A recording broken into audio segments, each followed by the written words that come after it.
Reba McEntire, a legendary figure in the world of country music, recently revealed an extraordinary experience she had with God when she took a break from her hectic lifestyle and embraced the stillness and silence. In an interview with Drew Barrymore, Reba McEntire stated, "We are of the species that we can take, and we want to be active, do everything we can, but there is a certain point where you hit that wall." These words were spoken by McEntire. "I am able to rejuvenate and replenish my battery whenever I am in a state of stillness."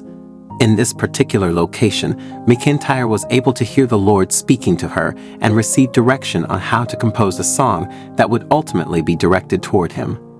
"I was able to enter that small bubble, that little sanctuary where you can go out and feed the donkey, the longhorns and the horses, as well as see the cats and walk down the creek.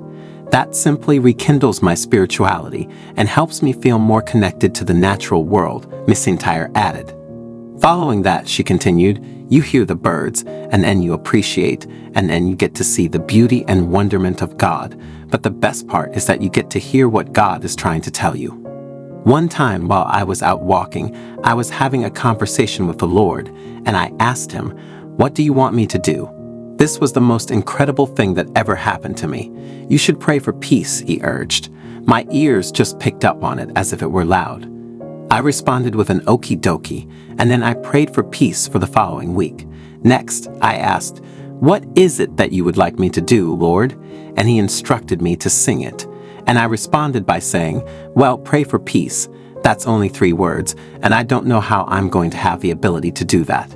I decided to write the song as a result. At that point, after I had finished writing the song, I asked, "What would you like me to do with it?" According to him, "Record it." And I recorded it, and it was the most incredible gift that could have been given to me, McEntire continued. To put it into perspective, if I had been living in the extremely fast-paced world that I do, I would not have ever had that.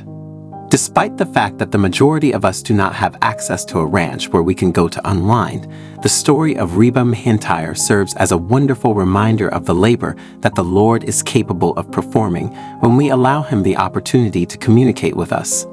The country music superstar frequently discusses her religious beliefs, and she admits that despite the fact that she was not raised religious, her faith has become an essential component of her life, particularly in her role as a touring musician.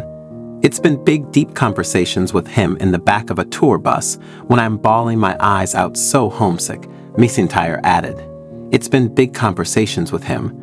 I want to go home because I called home and everyone is in the kitchen laughing and joking around, and I'm by myself with my band members and my crew, but it's not the same as being with your immediate family," she said.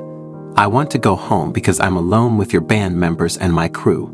Consequently, the Lord and my angels were the ones who were always looking out for me and were there for me."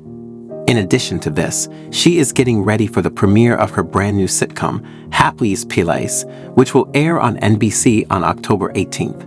Let's laugh at our own foolishness because it's going to be that heartfelt, enjoyable, and amusing.